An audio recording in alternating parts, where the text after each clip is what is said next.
What's up, everybody? Welcome back to BT Willis Garage. We've got a fun project on the chopping block today. We're gonna put a steel bumper by Oedro on our Jeep TJ.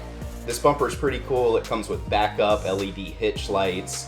It comes with shackles, a trailer hitch, all the things that our Jeep bumper is currently missing. It's pretty sweet, and we'll go ahead and dive in.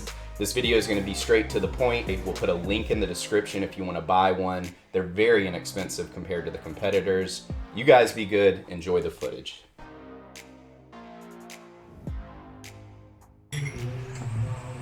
So when you're working on Jeep bumpers, especially older Jeeps, there is a good chance you might break a bolt, or you might strip out one of these nuts that are on the inside where the bolt threads into. And so just have the proper tools on hand, such as tap out kits, drill bits, etc. if you run into this problem, or you could be waiting to go to the parts store or waiting on an Amazon package. We'll put some recommended products in the description, but ultimately just have what you need because old bolts definitely strip pretty easy. So far we've taken 5 bolts out. We're going to point that out now. 1, 2, 3, 4. And then 5. We're going to take this cap off, which is going to allow us access to the sides of the bumper. It's just going to tap that out. And once that's off, we've already taken this side off. That allows access to be able to remove the OEM bumper off of the back. We'll show you that momentarily. So we did have a bolt that broke. If you can see in there was the bolt head. It broke completely off, so we're gonna tap that out and we'll show you that process. Again, if you don't have this equipment, it's in the description. What are we about to spray it with?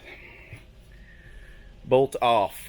This is a penetrant that's gonna allow the threads to hopefully eject easier.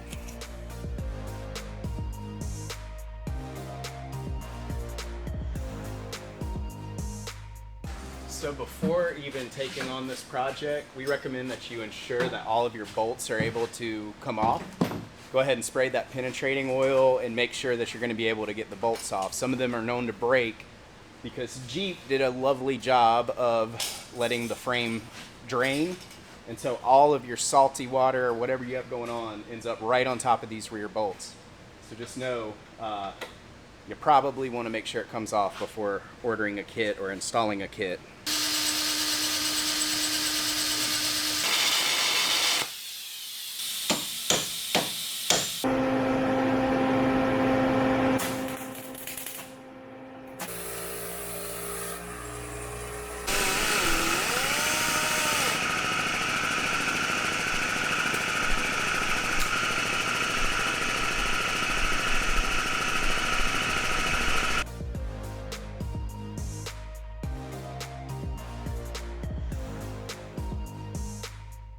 So this cross member also you need to take apart. It's got 2 18mm studs with nuts on the back. It's a little tricky to get your wrench in there. We'll show you that footage here momentarily, but just be patient with it. Use that penetrating oil and you'll be able to get it off. So one thing you may run into is having issues getting to this top bolt. It just doesn't leave much room for the head of your wrench. So we're gonna keep messing with it and we'll let you know. Okay, so just getting the right angle on it is key. But overall, this is a really simple process as long as you don't break bolts.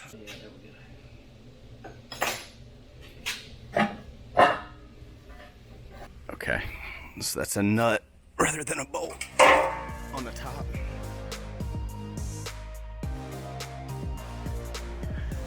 So what we're doing now, being that this bumper does have these backup lights, now if they end up being too bright, we'll wire them to an auxiliary switch. We don't want to blind anybody bad in a parking lot, but we're going to assume that we're going to use them as reverse lights. So in order to do that, you're going to take your mud flap or this piece of protective panel and you're going to undo it. There's just a little push pin connector and you just pull back on that. Tuck your mud flap up as you see, and you're going to expose your taillight wiring assembly there. We unplugged it. It's unplugged.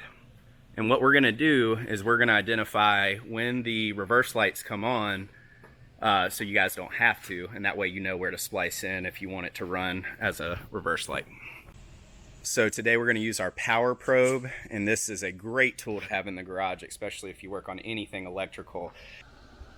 And we're actually able to send power, so versus having to lower the lift, when he pushes up, you can see that we've just quickly identified when the reverse light comes on, and that's going to allow us to splice in carefully to that wire. And it's going to be the purple wire. It is the purple wire.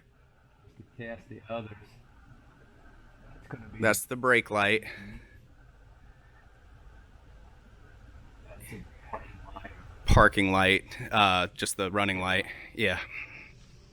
So the purple wire is the one we'll splice into. Purple is what you want if you're using it for reverse lights. If not, you'll just wire it to a switch in the front and to any constant 12 volt that's on with the car. So we're mocking up the bumper now. We put the top 2 bolts in on the back side, and where we've had to make some alterations to ours, we're going to make sure this bolt's still going to line up. Here's the plan. We are going to use these as reverse lights. There's a positive and a negative. The positive, as mentioned, goes to the purple wire that's found on the back of your brake light. The purple wire, we're going to use a tap-in kit.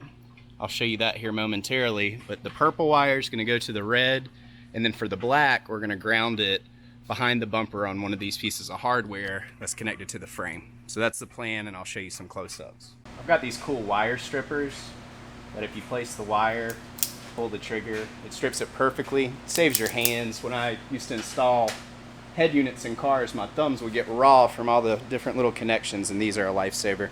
We'll put a link to those. All right, so here's a tap a wire kit. I'll put a link to these. So we're gonna slide the purple wire in. I don't know if you can see, but that side just clamps around, and this is going to be an open positive to our bumper lights. Slide your red wire in on the other side of it, and that's going to be your positive that connects right here.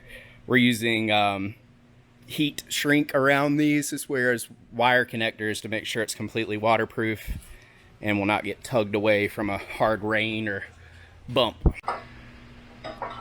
Installing the shackles, they look really good. Now they do make a version of this bumper that has red, kind of a red trim that outlines here. So if you're into that, or you have some red accents on your Jeep, you might like it. We got the brand that I'm still learning how to pronounce. We're gonna say Oedro, because I like the way that sounds. And then for our wiring, I showed you where we tapped into that purple wire. We actually grounded to the back of the bumper right here, and we put some wire loom over it to keep everything clean from rubbing. So we made a really clean wire job there, and I don't think we'll have any issue with water or vibrations, anything like that. Here's one that's exposed. So we have the positive going off to the purple, which is the reverse light at the harness here. And then we have the negative ready to install to the frame of our new bumper, where it meets up to the frame cross member.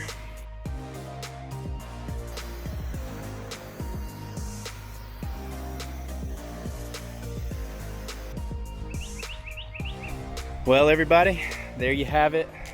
We will show you the reverse lights here momentarily in the exit clip, but everything looks great. We're very happy with the way it turned out. It's not the company's fault that we ran into that problem with the bolt at all, but you know, everything went smooth as soon as we got that bolt situation figured out. So the reverse lights look great. They're super bright, so just be careful turning those on in people's faces, but for backing up, it's going to be wonderful. You can, like I said, wire those up on an external switch if you don't want them to come on. But let's do a little drone work. It's worth noting we're putting rock sliders on the Jeep. We only have them on one side, so if you're wondering how the bumper looks with rock sliders, you'll know it. And if you're wondering how it looks with the stock kind of running rails there, whatever they're called, you'll know that too. All right, you guys have a good one. Check out the drone footage, and please use the link in the description if you want to buy one of these rear bumpers or the front bumpers. That may be our next project. Be good. Thanks for watching. So here's the reverse lights. It is 95 degrees, which you see how bright those are. I can't imagine at night. It's gonna be really bright. I wish I had that footage to share, but I mean, it is 98 degrees in July and they are bright. Looks super good, really good.